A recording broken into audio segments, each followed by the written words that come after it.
Good morning friends, তোমরা সবাই কেমন আছো? আশা করছি ভালো আছো, আমরাও ভালো আছি। আমার নতুন একটা ব্লগে তোমাদের অনেক স্বাগত জানাই। আশা করি আমাদের ব্লগ তোমাদের কিছুটা হলেও ভালো লাগছে।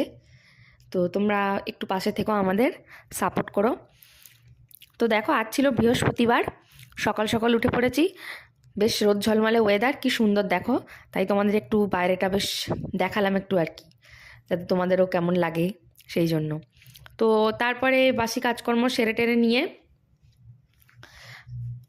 যেহেতু বাঁধাকপি করতে অনেকটা সময় লাগে, তাই হচ্ছে কালকে রাত্রেবেলায় আমার শাশুড়ি মা বাঁধাকপিটা করে রেখেছিল। সকালবেলা তাড়াহুড়োই দেরি হয়ে যায়, ওই জন্য করে রেখেছিল, ছেলে নিয়ে যাবে বলে আর কি। তো তারপরে রান্নাবান্না করে নেওয়ার পর চা করে নিলাম। এই যে দেখালাম চাটা। তোমরা কি সকালবেলা দুধ চা খাও না র চা খাও জানিও কমেন্টে।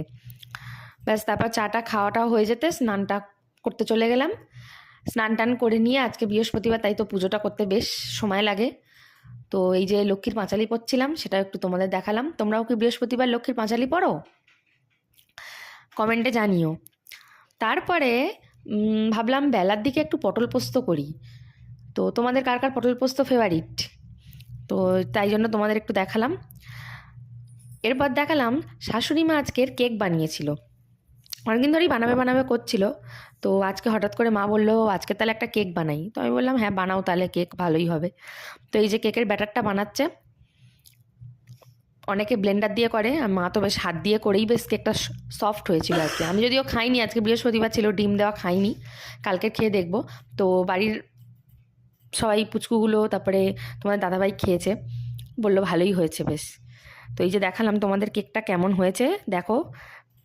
তোমরা এরকম কেকে চকলেট কেক না এরকম ভ্যানিলা কেক পছন্দ করো জানিও কিন্তু।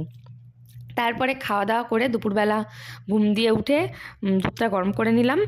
ব্যাস, দুধটা গরম টরম করে নিয়ে তারপরে হচ্ছে করলাম, চা করলাম। চাটা করেই দেখো, চা বিস্কুট নিয়ে বসে গেছি।